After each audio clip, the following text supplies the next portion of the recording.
Howdy Beans, and welcome back to another exciting episode and possibly a grand farewell. We will see, depends how it all turns out. Episode of the Howdy Beans podcast. I'm your host, Luke the Pigeon. I hope you're doing well. Hope you're all good as per usual. Today, we're going to be looking at the final film from Blue Sky Studios under 20th Century Fox before they were bought out by Disney and eventually liquidated. That is Spies in Disguise from 2019. But before we get into all of that, I want to do a bit of housekeeping because I like to keep my house nice and clean. And when you have pigeons around all the time, it does tend to get a bit messy. So make sure that you follow me on X at howdybeans_pod.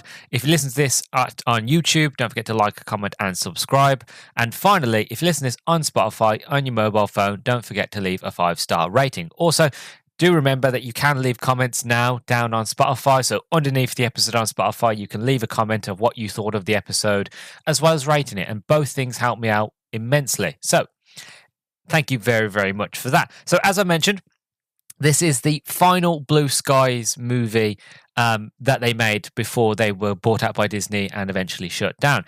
It has been one hell of a journey. There's been ups, there's been downs, there's been some pleasant surprises, and there's been some disappointing ones.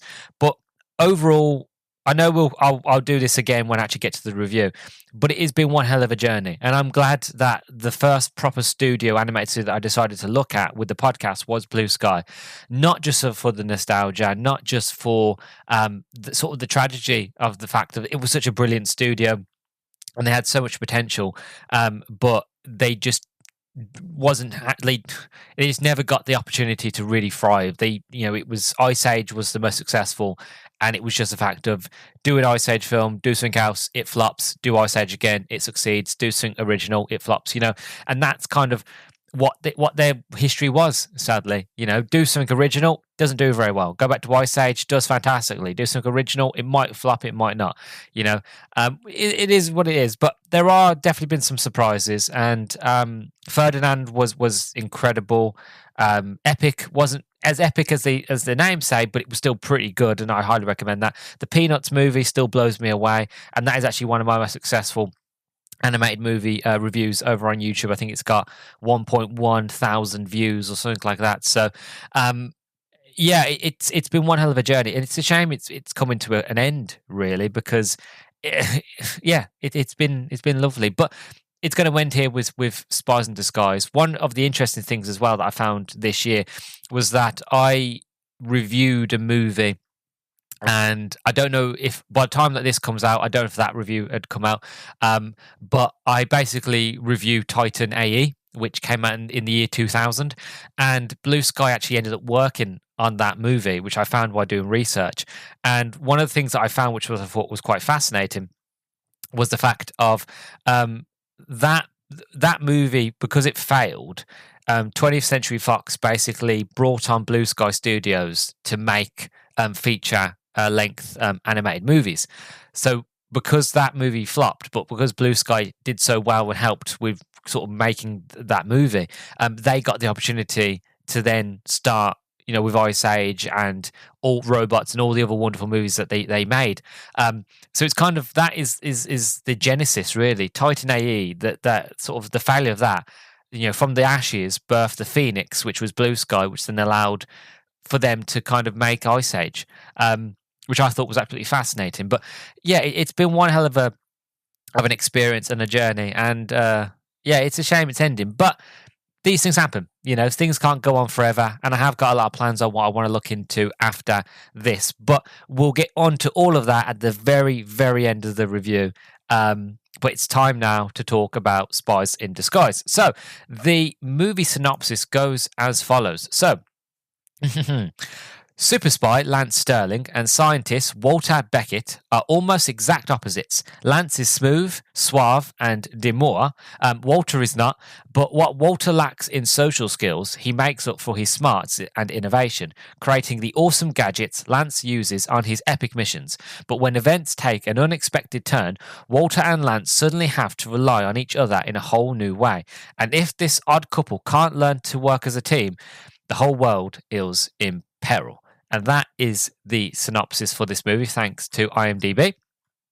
And as this is usually the part where I look into the production, but I can't actually find anything on the production. I even went as deep as looking on the Spies in Disguise wiki, because usually when you go to the wiki page, there's usually like loads of information that's not on Wikipedia or elsewhere, but there was none. It was basically the same information that you found on Wikipedia.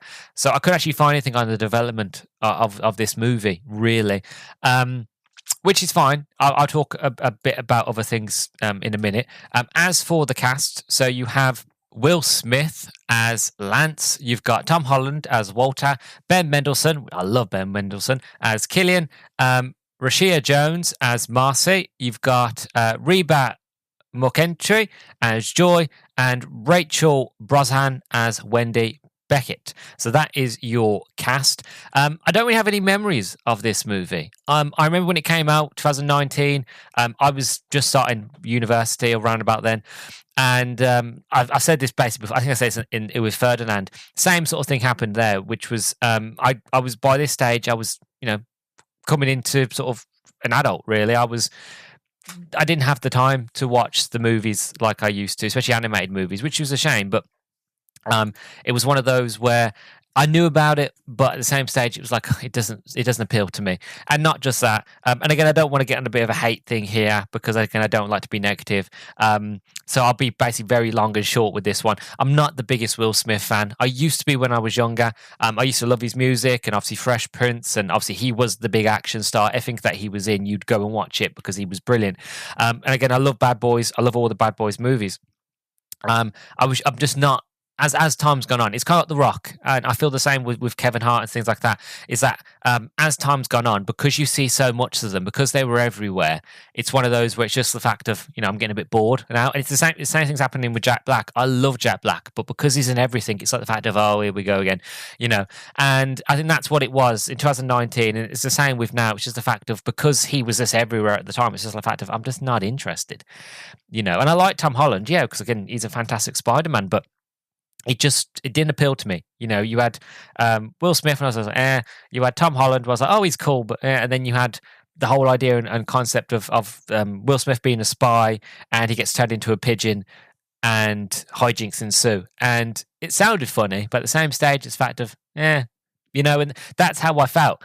And obviously, time being what it is, and I've only ever seen parts when it was on, when it came onto Disney Plus, because like my niece and nephew would be watching it, and I wouldn't be interested. So I don't actually have any memories. All I really know is the fact of, like I said, it's a spy that gets turned into a pigeon, and that's it. So we'll see. We'll see what it's like. But yeah, because I have nothing to talk about the production, this one's going to be a very short intro, which is fine, to be honest. It kind of gives me more time to either talk positive or talk negatively. We will see. But I am somewhat excited, but at the same stage, I'm a little bit sort of sad in a way, because again, knowing that this is the final Blue Sky movie, so I'm going to judge it on the fact of that, and I'm going to judge it on the fact of all the things that have come before it. What have they learned? What they haven't learned? This is the end of them. But at the same stage, it's the fact of it's also sad because it is the end. This is the last one, and hopefully it goes off with a bang, and hopefully it's a final good farewell, So my fingers are crossed. I've got all my toes and my eyes and legs and everything crossed. So we will see, that it's positively a good end or negatively a bad one. We will see, because I would judge it for what it is, not for what I want it to be. So without further ado, I'll stop stalling now, because I have to end it. I will go off and watch this movie, and then when I come back, I'll let you know my thoughts and feelings on the film. So see you in a minute.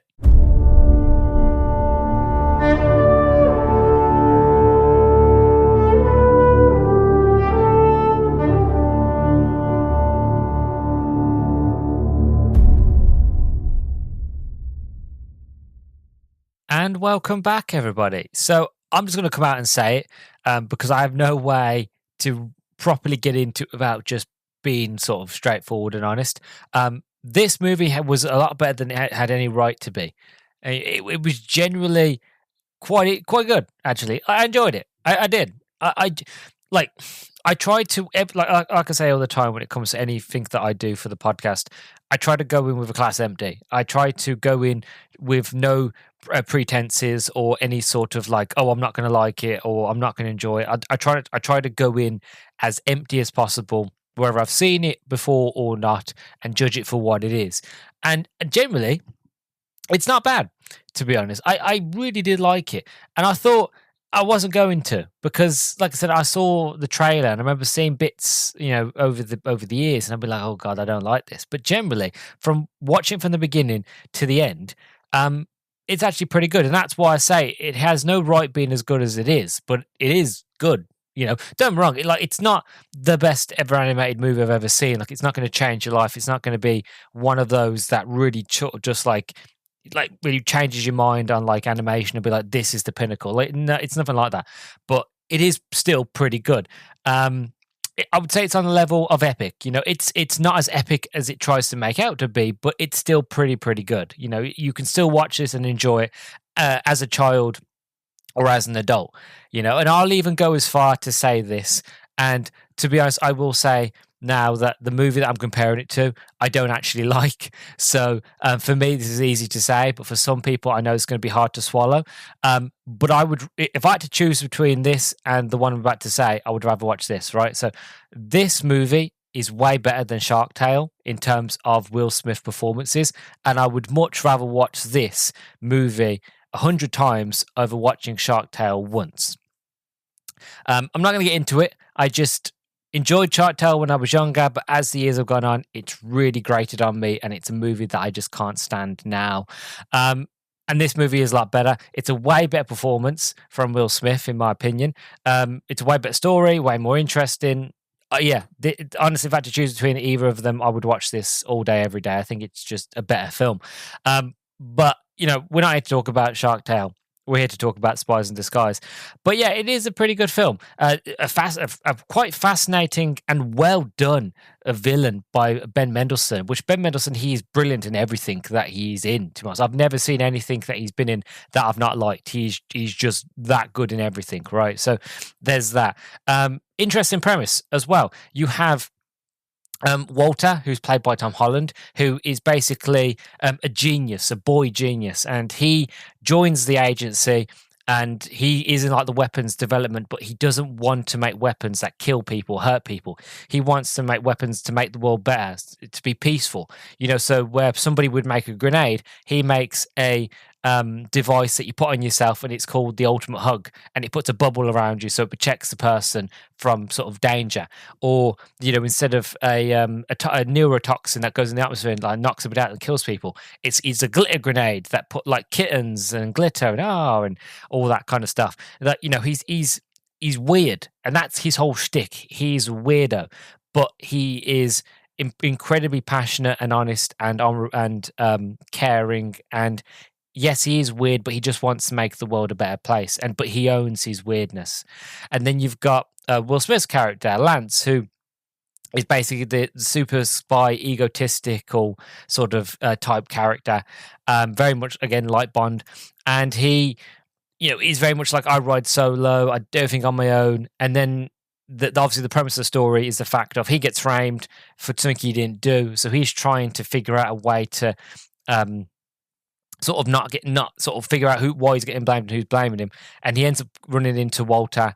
And I won't really go spoil it, but he ends up turning into a pigeon, and he has the help of Walter, who he doesn't like, to be honest, because again, Walter makes gadgets that like the glitter grenade and all that. Like like Lance can't figure out as to why this guy is the way he is. Like, he's a weirdo. He's like, stay away from me. But he needs him because now Lance is a pigeon. He can't press buttons. He can't do certain things.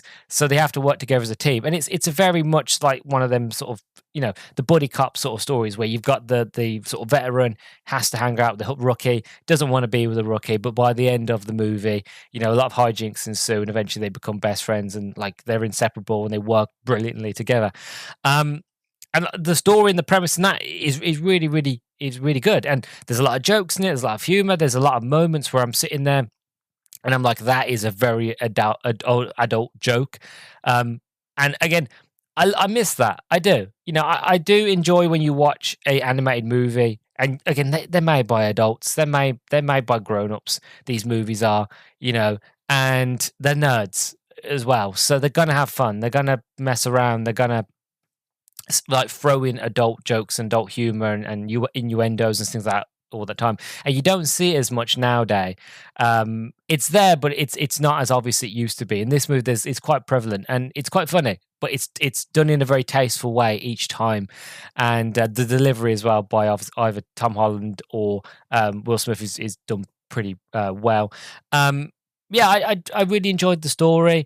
The production, like in terms of the design and sort of how it looks beautiful, to be honest. And I did say in the introduction that I would kind of rate and review this movie on the fact of it being the last Blue Sky movie, in the terms of, how, like, if this is the end, how far have they come in terms of visuals and story and character and so on and so forth. In terms of story, again, it is very in line of what Blue Skies does. Very much has a message. It kind of feels like with this movie, they went back to what they were doing in the original one. I've mentioned it before. A couple of things with Blue Skies, the fact of their first few movies, they were very much like beginning of DreamWorks. They were trying to do something different. They were trying to tell a story, but also tell a message.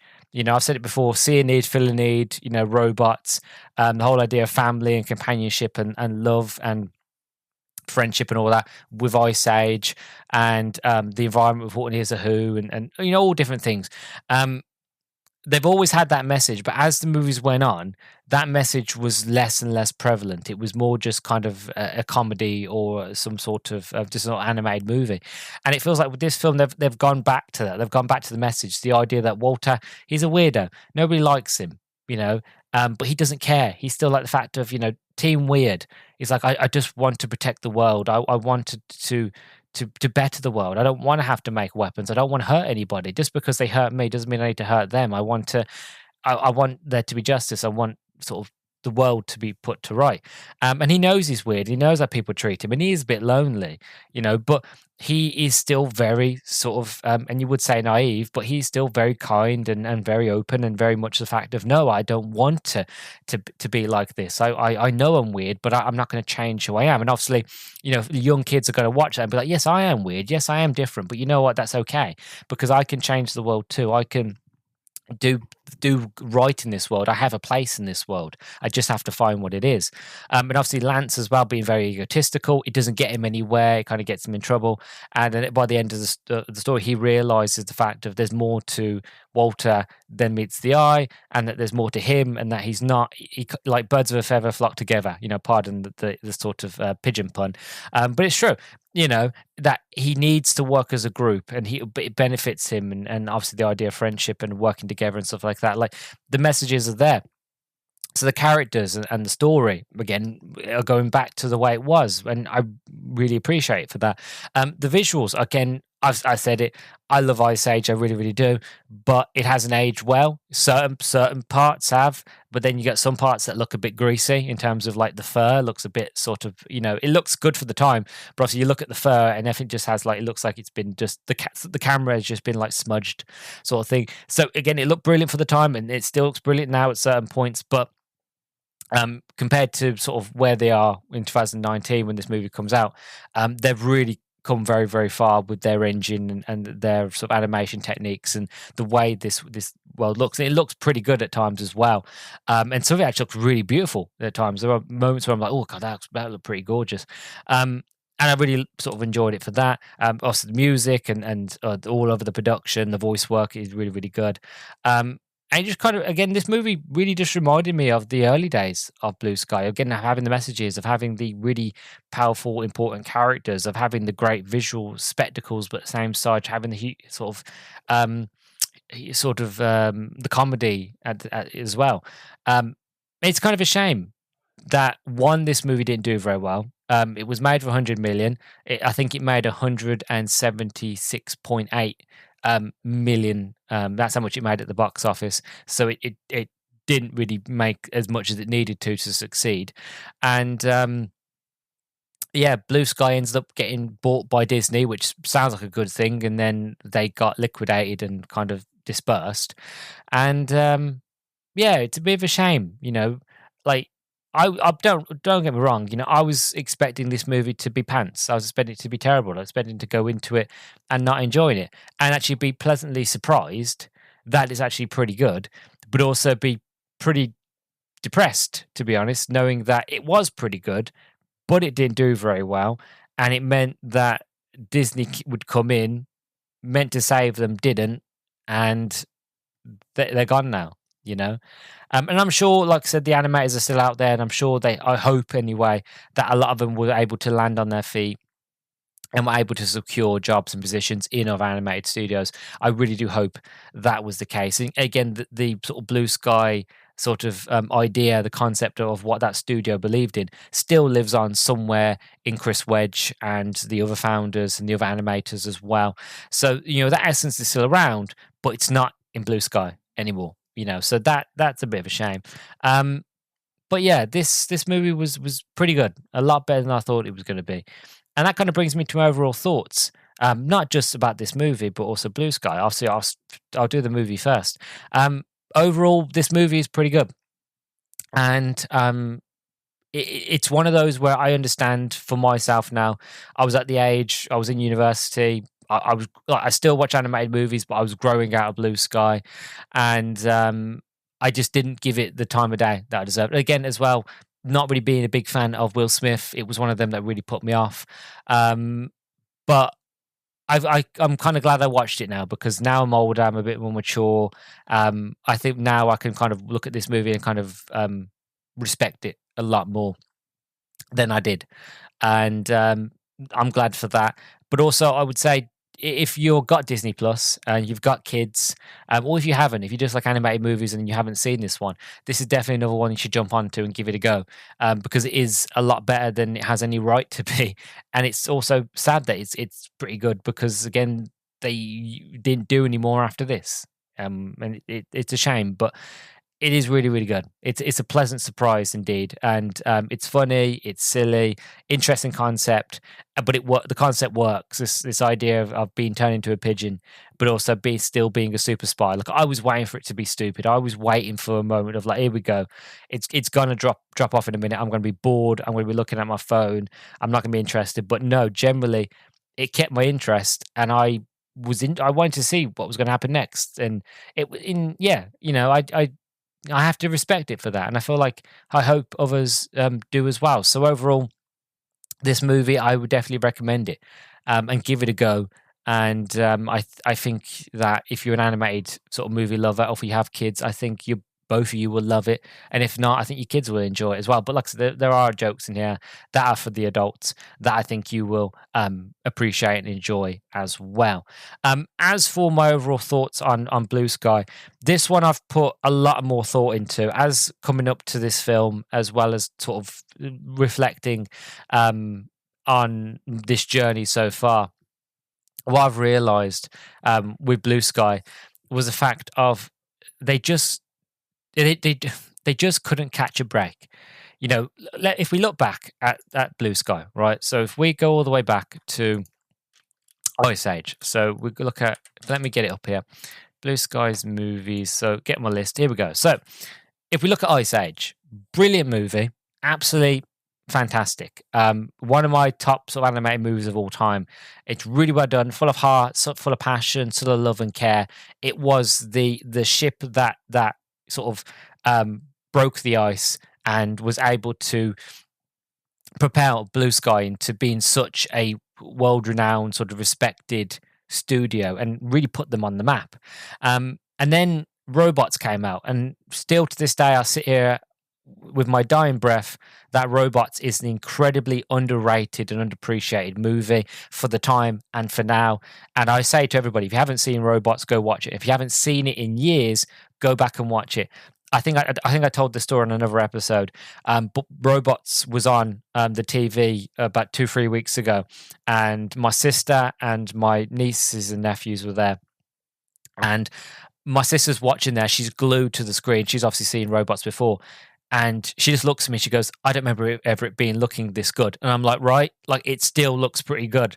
I don't know what black magic they did or like what god they prayed to, but whatever they did, it still looks beautiful. It still holds up. The story, the message, the visuals, everything about that movie does not look like a 2005 movie. If you put that movie on now and you told somebody it came out this year, they would believe you. That is how good that movie still looks, and it will forever go down in my books as one of the ultimate sort of like best animated movies ever, best looking animated movies, and I love it. And it's incredibly, criminally underrated. And then they went back to do Ice Age, and again, Ice Age 2, The Meltdown. I'm not a big fan, but I understand why they did it, because again, it makes a lot of money.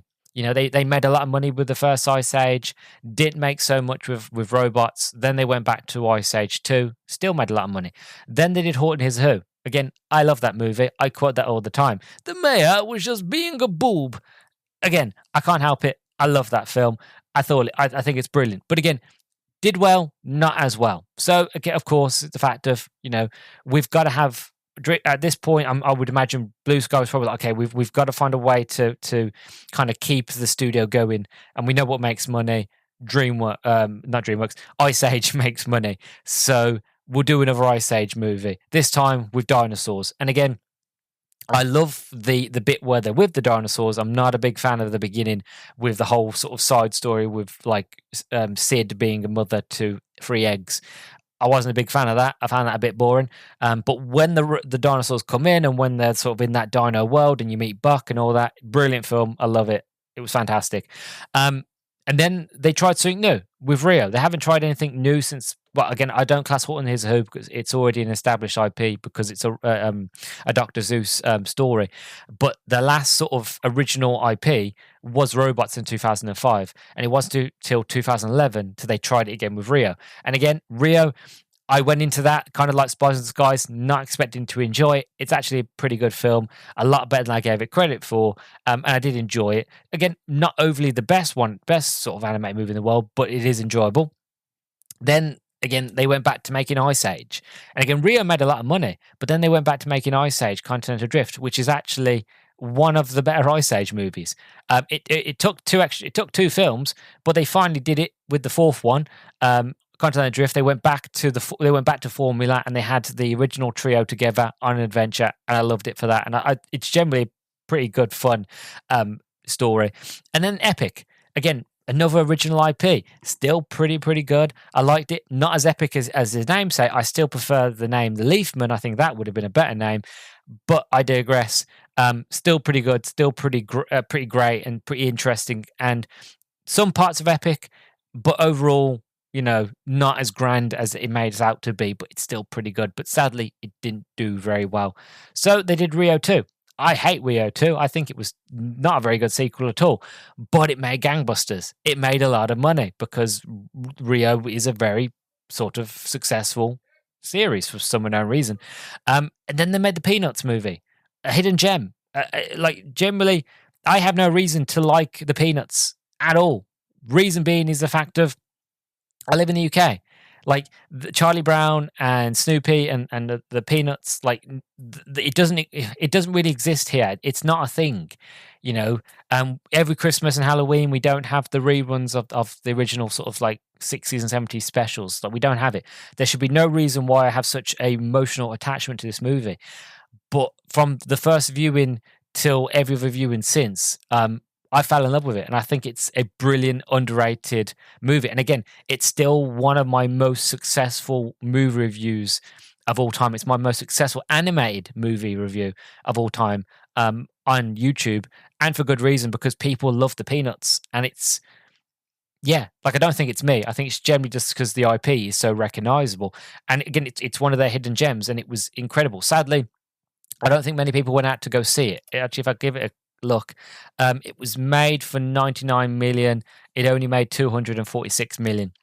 You know what I mean? So it's one of those where I think a sequel was planned, but it never went off the ground, sadly. But I would have loved to seen a sequel to that movie. I would have been there in the cinemas, definitely. And then they went back to formula with Ice Age: Collision Course. And yeah, I can't remember what I said about that film, actually. I think it's silly. Oh, no, I remember what I said. I said they basically were clutching at straws. Yeah, that was it. That sounds about right. Something I would say. They were clutching at straws. If I remember my own opinion correctly, that they were in my review, in my research, looking into it. They basically had no idea. They just wanted to do another movie because they knew Ice Age would make a lot of money. That movie didn't. Actually, it made money, but not as much as the other Ice Age movies. I think it was the one that actually did the least.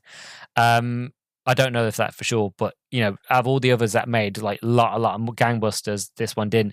It was made for 105 million, and it only made 408.5 million at the box office, which sounds great for any other movie, but for Ice Age, that's not good at all. And yeah, not great. I think that's kind of where Ice Age ended. Even though actually, since recording that, they have now announced Disney have announced they're making another Ice Age movie, and I guess I'm going to review it. I'll be honest, I'm not looking forward to it, but I'll review it when it comes out. And then they did Ferdinand, which was a pleasant surprise, a really pleasant surprise. And I did find myself quite enjoying that movie very much. And again, same story with that. It was made for 111 million. It only made 296 million. Spies in Disguise, again, made for 100 million, only made 171.6 million.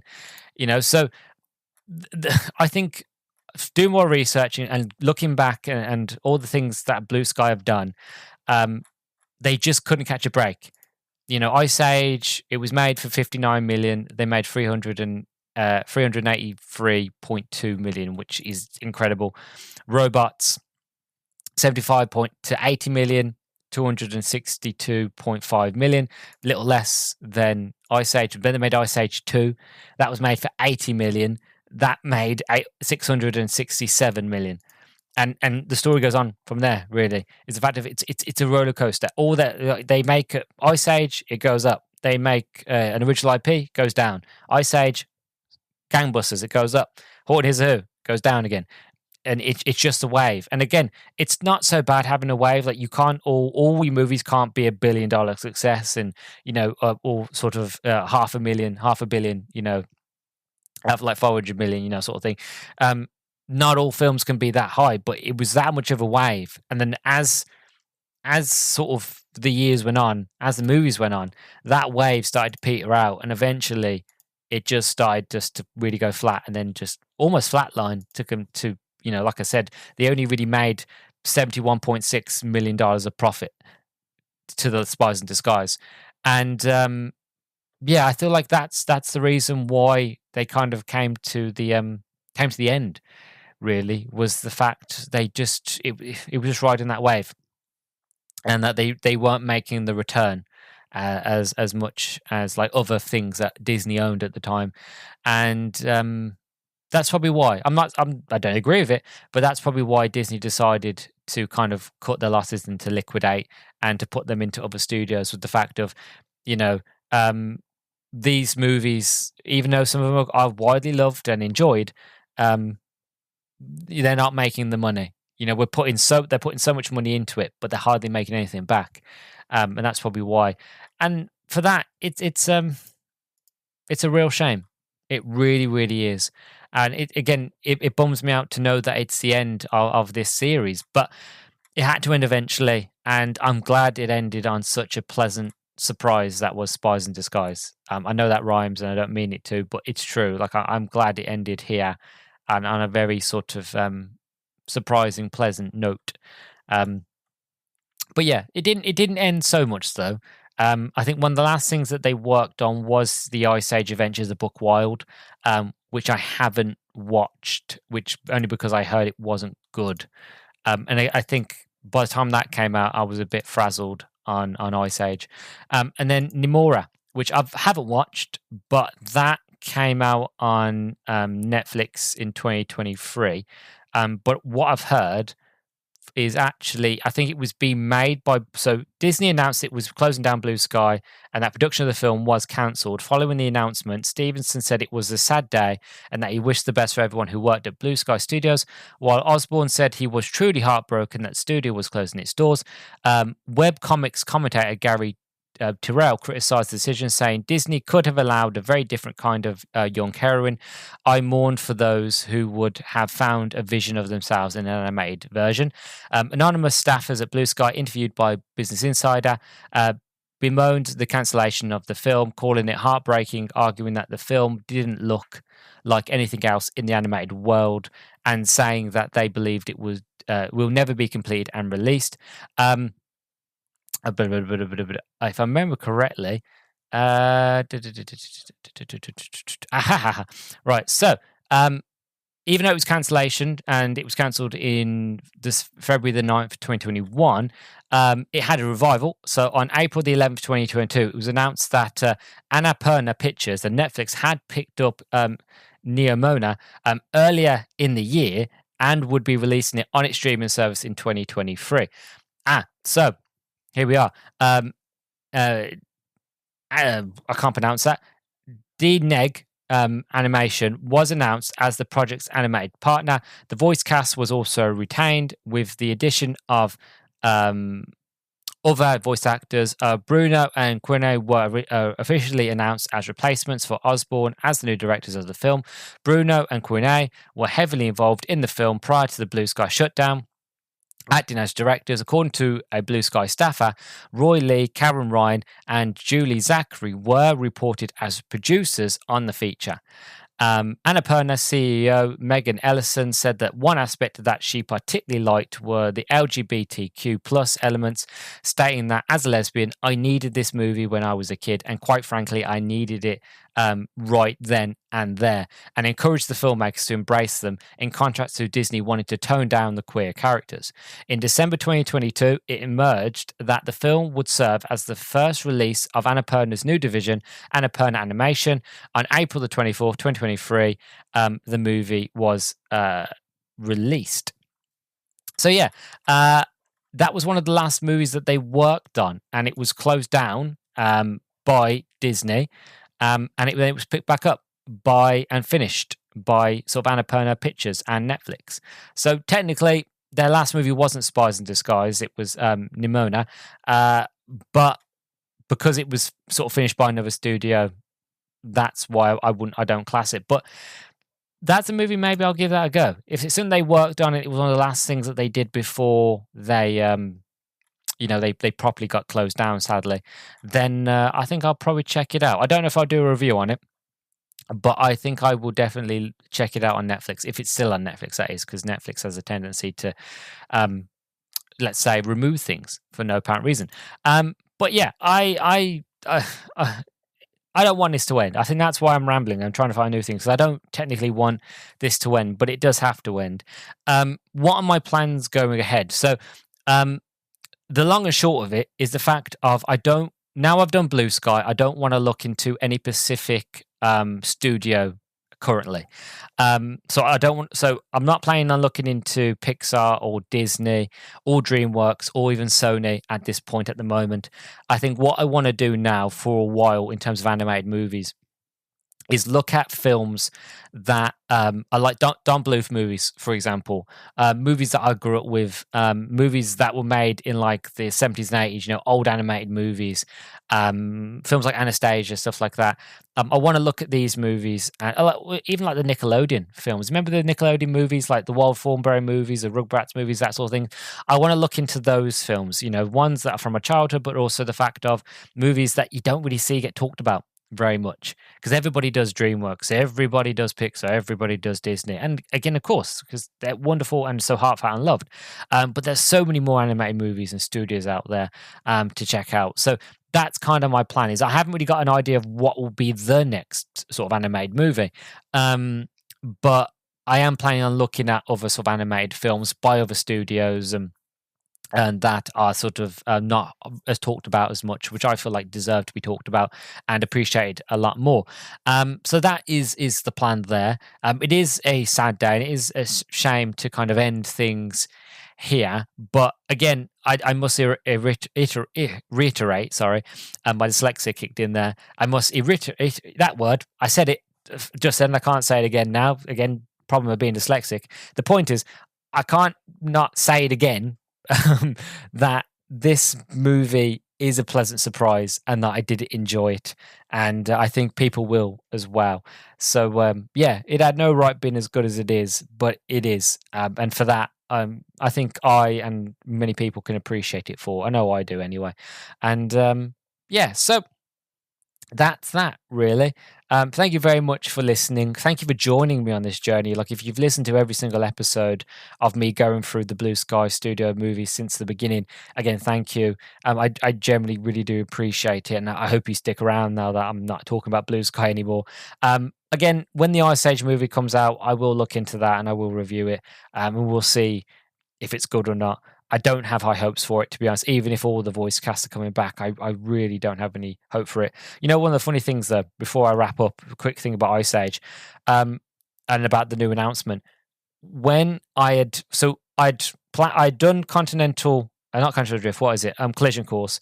I had watched and reviewed that. You know, I had done all my research. Like, at that stage, I was ready to kind of be like, here we go, Ice Age is done. And I think it was possibly 2-3 days after releasing the episode, it was announced that they're making another Ice Age movie. And I literally just sat there, jaw dropped, looking at my phone like, you serious? Are you serious? I've literally put all my Ice Age stuff back in the cupboard. You know, I'm ready to move on. And you tell me that you've got something new for me. Like, when will this end? You know, when will this Ice Age sort of hell end? And again, I say that of all the love and respect of the first movie and Continental Drift, to be honest, because that's pretty good. But when will it end? You know what I mean? And they got the voice cast coming back as well. So it's like, oh God, the Everest never ends, you know? But yeah, so we'll talk about that when it gets to it. I think it's next year, 2026. So I've got a good amount of time to sort of chill and relax, and before I have to watch another Ice Age movie. But in the meantime, I've got other things and other topics I'm going to look into, so I can distract myself for a bit. Yeah. Anyway, where was I? That's where I was. I was here talking, ending things quite nicely for this episode, not talking about Ice Age. So anyway, thank you very much for listening. Thank you for joining me. If you've liked what you've heard here today, please do leave a comment down below, either on YouTube or on Spotify. Make sure that you leave a like or you rate the podcast either on like on YouTube or rate on Spotify. And yeah, make sure you follow me on X at howdybeans_pod. And that's about it, really. So for the final time in the Blue Sky Studios Journey series, it's time to say goodbye. And thank you very, very much for joining me. I've been your host, Luke the Human. You've been listening to the Howdy Beans podcast, and I will catch you all in the next one. Bye-bye.